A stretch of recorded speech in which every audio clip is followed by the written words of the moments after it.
Water and Dark Kaiju, along with the Kaiju Capture Mission, Continuous Trap. I have not yet played with these 3 new cards yet, but the basic concept of the Kaijus is pretty much the same. You know, tribute your opponent's monster in order to special summon this to their side field. If you control a Kaiju on your side field, you can special summon this from your hand. You can only control 1 Kaiju at a time. It's pretty basic. It has an additional effect. This one in particular, the multi-dimensional Kaiju, has that once per turn you can remove 2 Kaiju counters from anywhere on the field. Special summon 1 Radiant token, Fiend type, Dark, level 7, attack 2800, defense 0 token on your side of the field, but it cannot be used as synchro material.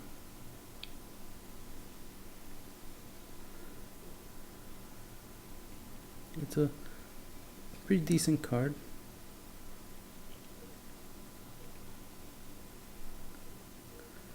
Because you can, you know, since it's a Radiant token and not a Kaiju token, this is a way you can have 2 28s on the field at the same time and potentially OTK your opponent.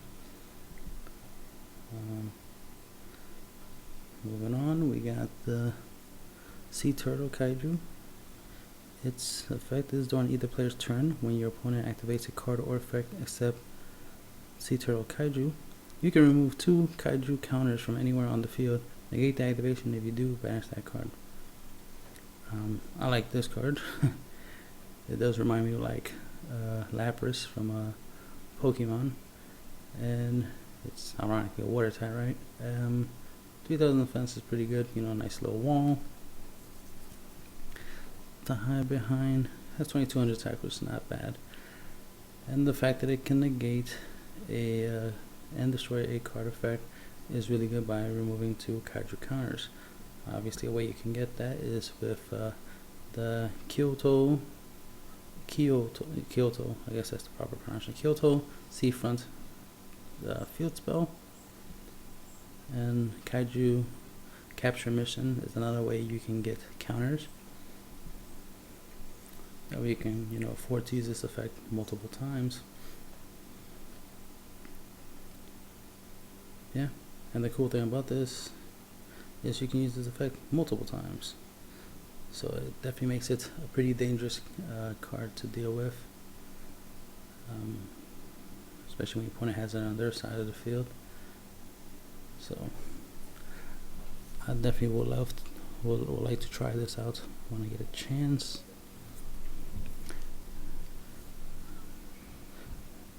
We got Mad Flame Kaiju, which you should already know. Once per turn, you can remove 3 Kaiju counters from anywhere on the field. Destroy all monsters your opponent controls. This card cannot attack the turn you activate this effect. Then we got Sticky Thread. When your opponent normals or special summons a monster or monsters, you can remove 2 Kaiju counters from anywhere on the field until the end of the next turn. Those monsters cannot attack and their effects are negated. This is particularly good against pendulum summoning or an Exceed monster or a normal monster. It's just good in general, obviously, because it makes it where the monsters can't attack and negates their effects. So you get this bad boy. See, the thing is, they want to make sure you don't get sticky web strings and Sea Turtle on the field. Look at that right there. It's pretty much a lock if you can manage to get those 2 on the field at the same time on your side. But you never know, maybe they might make a card which will make it where you can have more than 1 Kaiju on your side of the field, and then you can get these 2 on your side of the field and pretty much lock your opponent down. And let's see, potential ways you can stop them from being tributed and summoned to your side of the field, or just being tributed in general, because these can be still tribute summoned. But they also have the condition where they can special summon as long as their opponent has a Kaiju monster, right? So, Zombie World. All monsters on the field and in any graveyard become zombie type monsters. Neither player can tribute summon monsters except zombie type monsters. So this card could potentially prevent your opponent from tribute summoning your tribute summoning and summoning the kaijus. Now there could be the condition that they're them tributing to summon would be more of a like an effect, because you pretty much special summon to their side field, so this might not work as much as Master Restrict will. Master Restrict just flat out says monsters cannot be tributed, so you will prefer this over this, but this could potentially work. Even in general, if you play this and you have no monsters, your opponent will have to resort to tributing to summon their monsters the old-fashioned way, and with this on the field they would not be able to, because none of these are zombie types. Vanity's emptiness. This will prevent the fact that they can, the whole tributing your monster to special to your side field, because tributing to summon to your side field is a special summoning. So Vanity's emptiness will prevent that, of course, as well as Fossil Diana, so you don't have to worry about him getting tributed and and whatnot. Christia can also do the same thing as these two. Of course, Master Strict, just generic monsters cannot be tributed, whether it be for card effect or whatnot. So that's something to take in consideration. Ophion will prevent the special summoning of any level 5 or higher anyway. And then, as you can see, all these are above level 5. This is a 7, this is an 8, this is a 7, and this is an 8.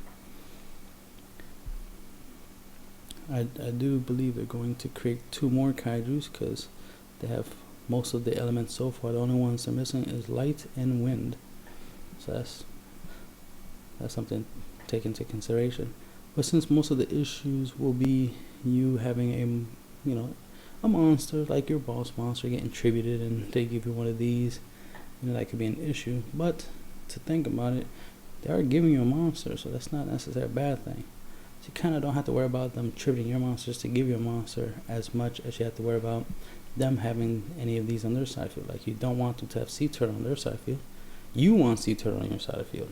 You don't want your opponent having Sea Turtle, right?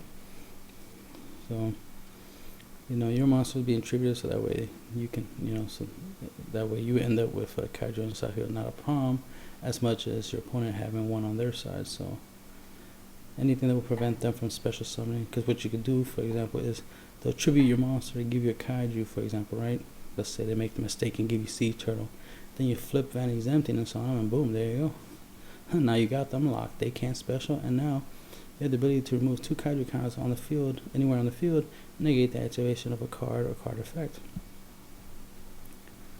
So that'd be bad for your opponent to do.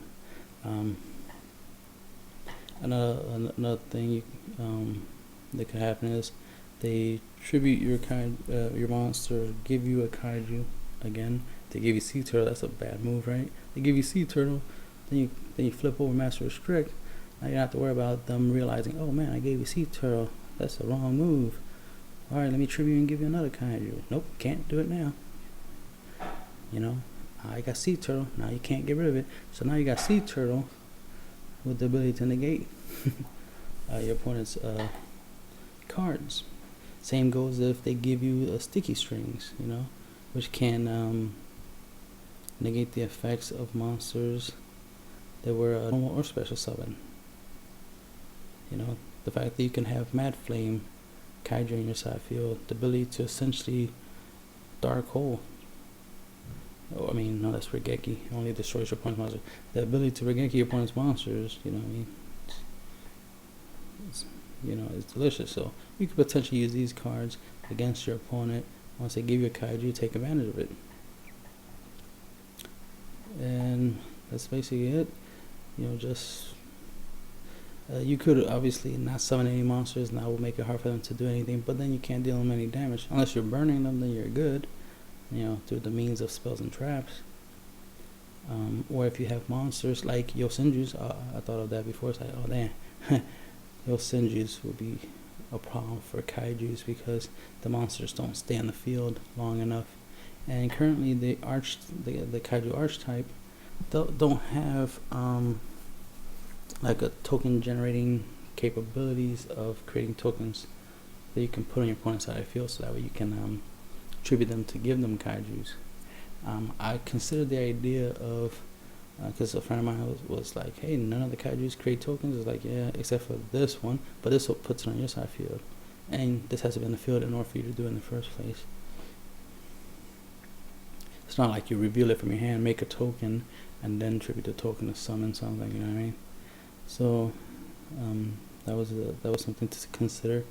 You could use grinder going, but I was thinking like, would be cool, since I personally like using kaijus with griddles, play the field spell a Black Garden.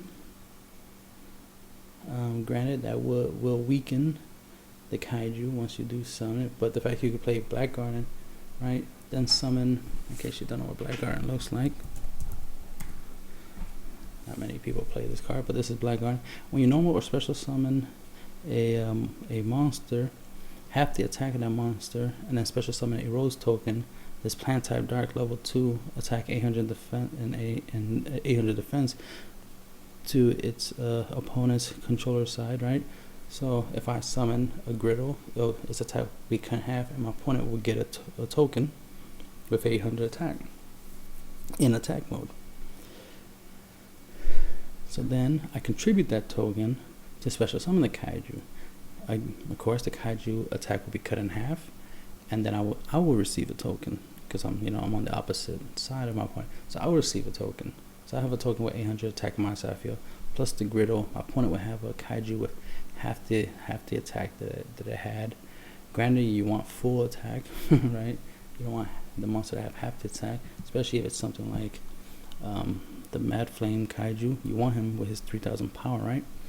But hey, whatever, to each their own. But it is a way of making it where you can guarantee there'll be something tributable. It's a good backup strategy in case your opponent tries to not summon anything, and whatnot. But the fact that I do personally like using griddles myself, I don't have the weakness, as it were, of my opponent not summoning anything, and then I can't play the kaijus, right? Unless I play, Mausoleum Emperor, or pay 2,000 and tributing some of these bad boys and just attack with them and this, that, and third. I mean, anything is, it's not impossible to summon these. You can still summon them through other means. Just most people don't. They try to play it the way it was intended to be played, which is tribute points monsters, give them the monster, take control of it with remove brainwash or owner seal. I like to simplify it and use the griddles, because the griddles give me the ability to do other things, because it lets me take my opponent's monsters. So if somehow I'm not drawing well or whatnot, and just the ability of giving them Mad Flame and then stealing it back and then attacking them with Mad Flame and then just keep attacking them every turn until they actually do something. It's what I like to do. So that's awesome. And then of course now we got the new Sea Turtle, so I'm definitely going to try to have some fun with that, because it reminds me of Assault Mode, and I like that strategy. The ability to control and counter is very useful against any deck, especially meta, right? And that's the end of the video.